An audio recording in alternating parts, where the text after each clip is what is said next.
On March 6, 1943, Field Marshal Erwin Rommel wrote a private letter from Tunisia, not to Berlin, not to Hitler, but to his wife, Lucy. Just 3 weeks earlier, he had watched American forces collapse at Kasserine Pass. Over 6,000 U.S. casualties in 6 days. Abandoned guns, broken units, commanders miles behind the front. Rommel called them inexperienced, soft, unready for modern war. But now, something had changed. German patrols reported tighter formations, faster artillery response, aggressive counterattacks. Rommel had seen many enemies, British, French, Italians, but this worried him. Not because the Americans were strong, but because they were learning, faster than anyone he had ever faced. Rommel warned his generals, these were no longer the same Americans. They ignored him. 3 weeks later, at El Guitar, German assumptions collapsed instead. February 14, 1943. Kasserine Pass, Tunisia. For the first time in the war, large American ground forces faced Germany's battle-hardened veterans head-on. The result shocked even U.S. commanders. German panzer divisions punched through poorly coordinated American defenses with speed and precision.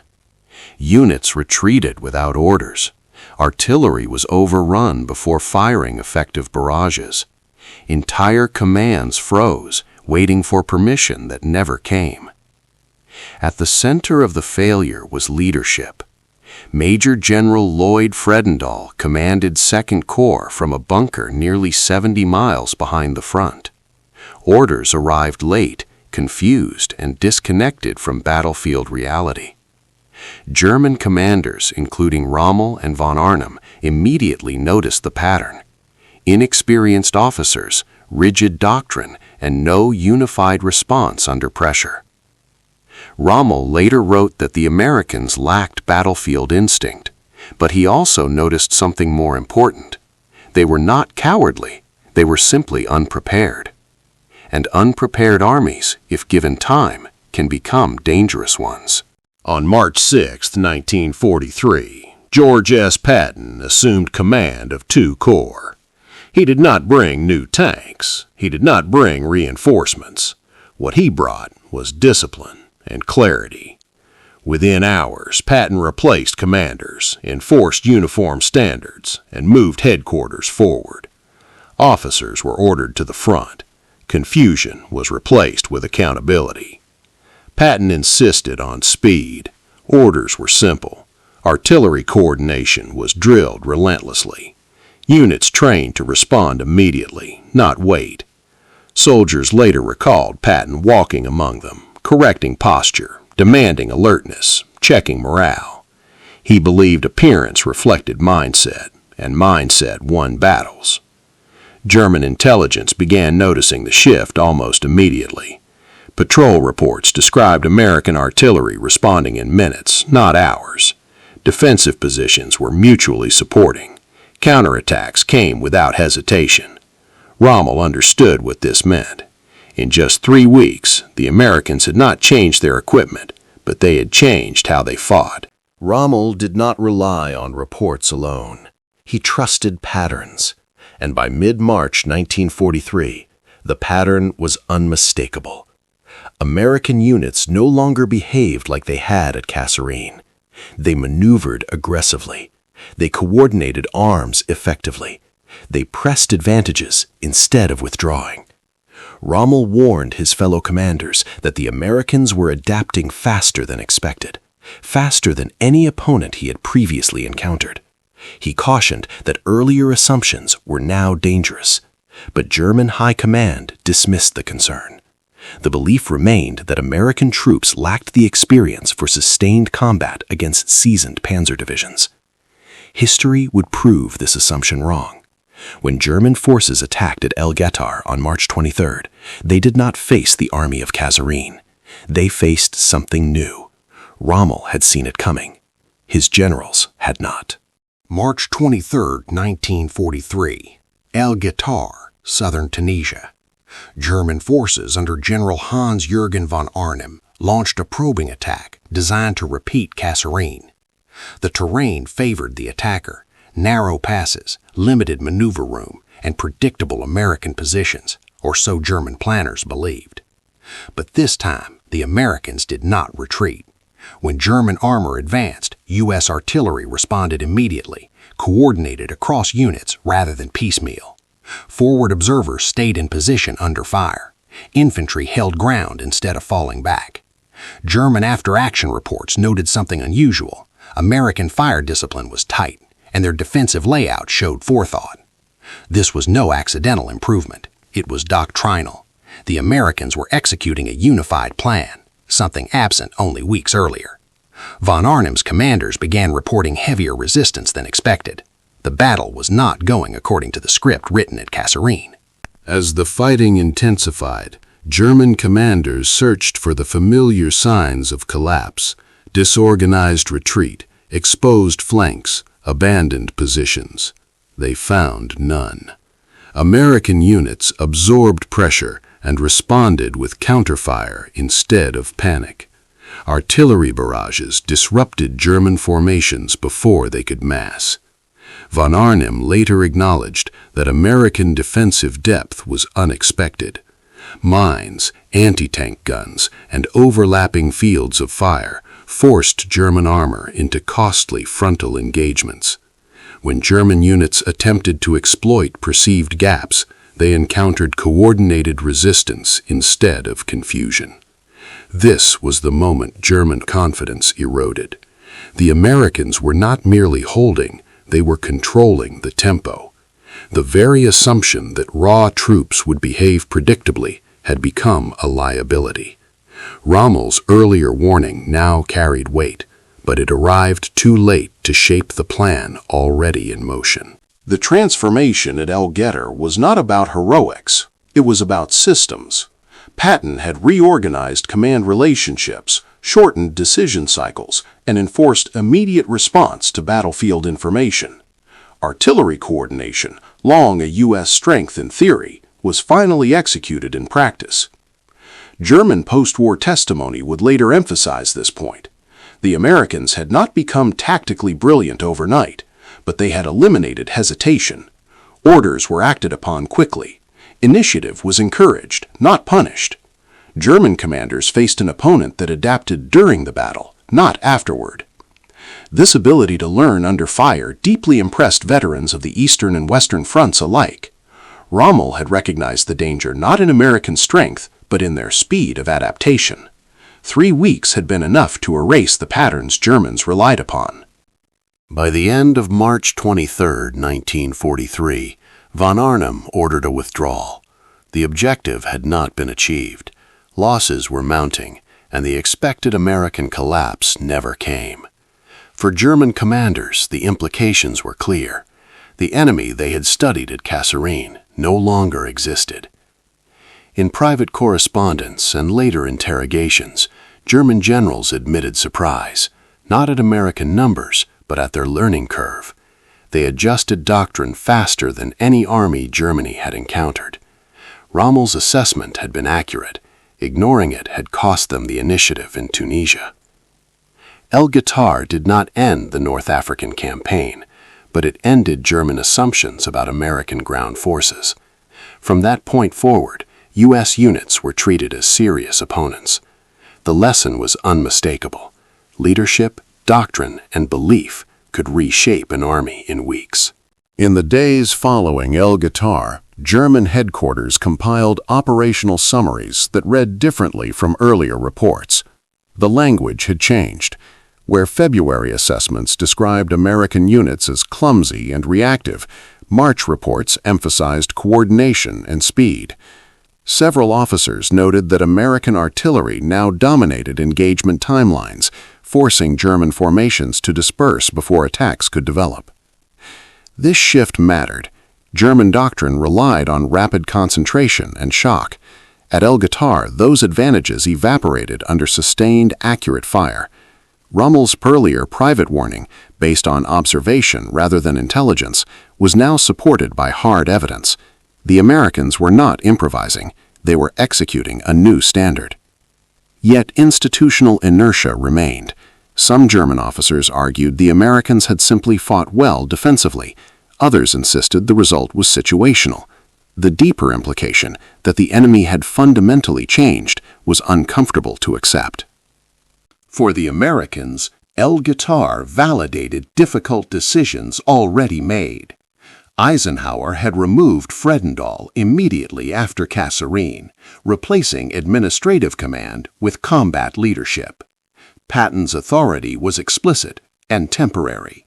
Results would determine permanence. After El Guitar, there was no ambiguity. The reforms worked.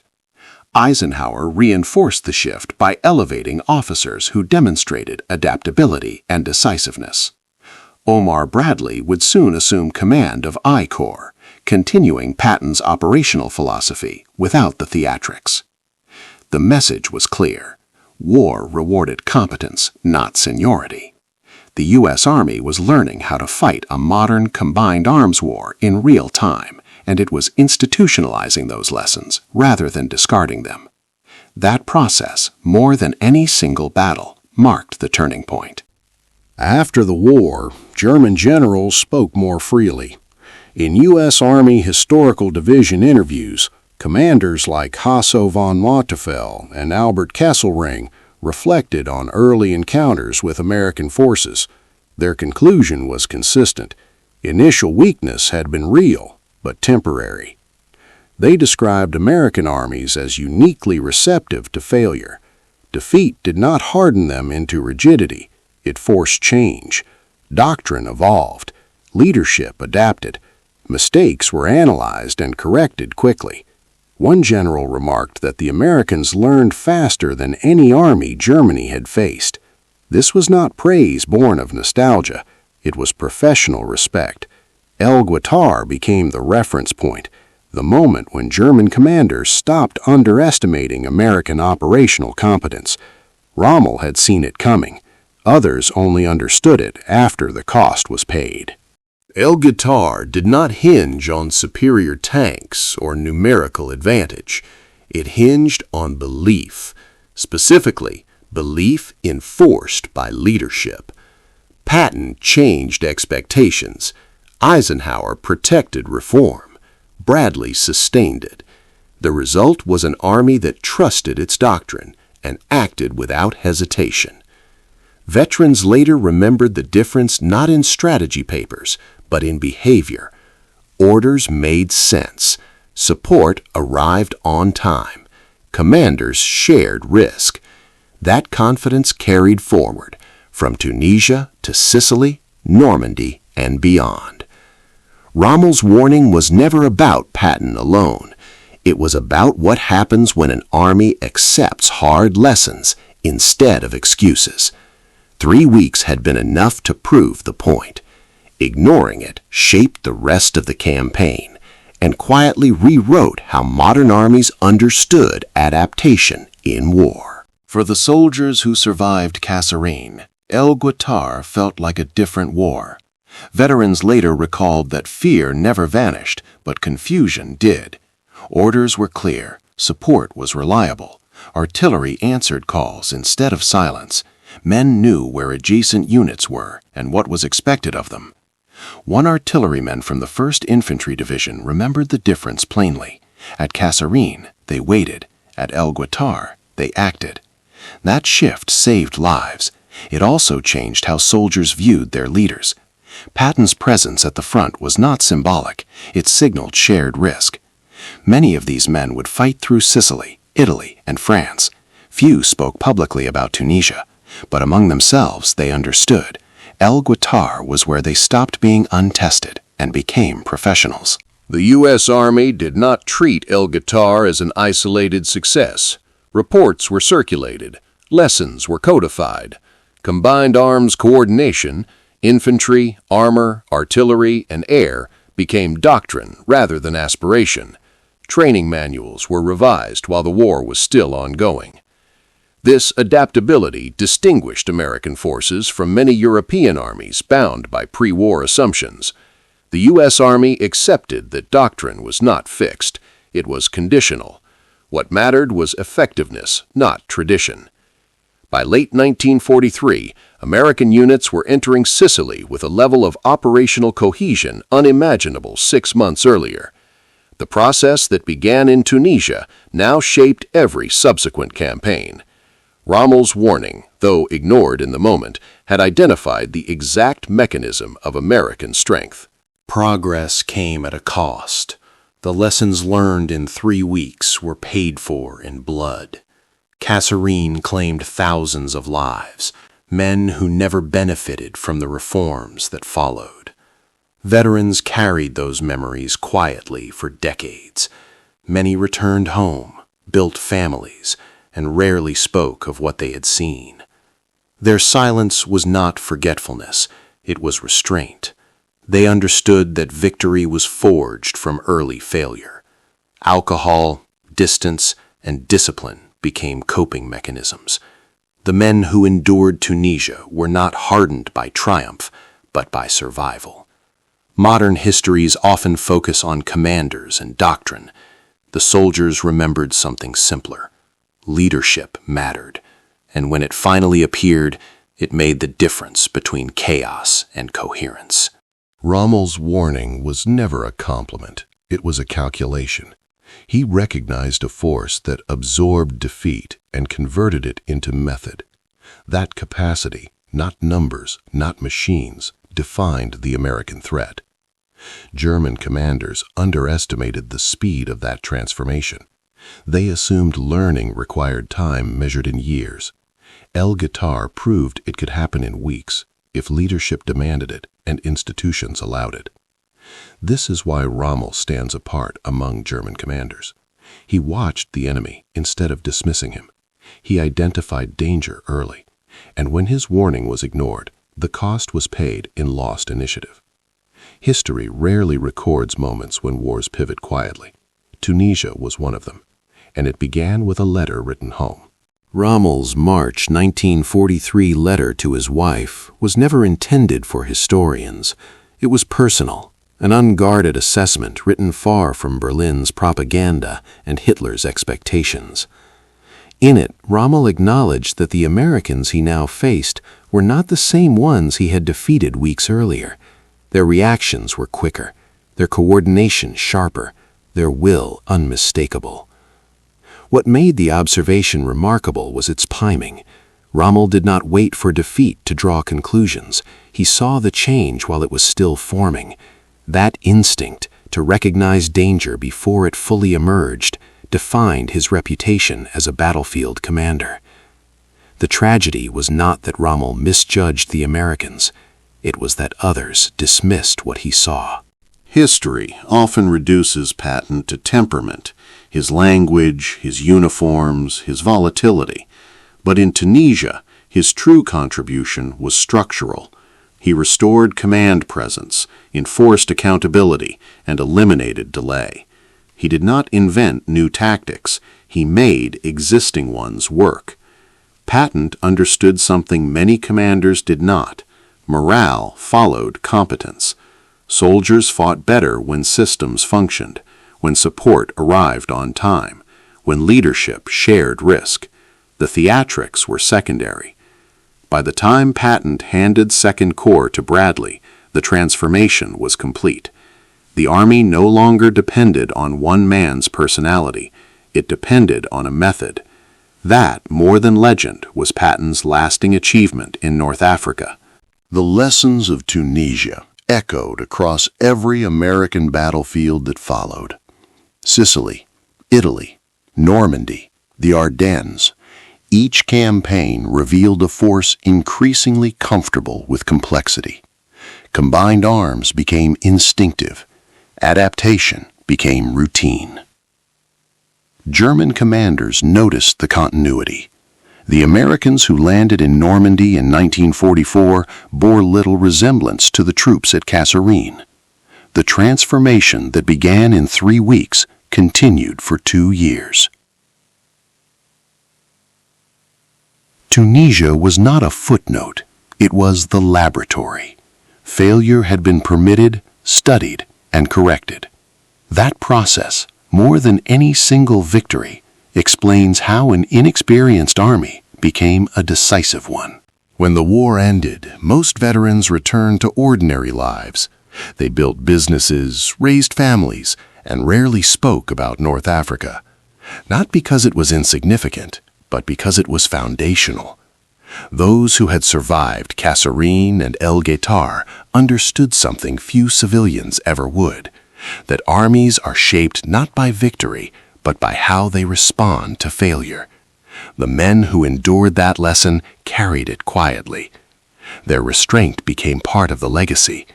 The war did not define them publicly, but it defined the standards they lived by: discipline, responsibility, and an intolerance for incompetence. Rommel warned his generals not because the Americans were unbeatable, but because they were becoming effective. That distinction mattered. The warning was ignored. The cost was paid. This story is not about Patton alone or Rommel alone. It is about how leadership shapes belief and belief shapes outcomes.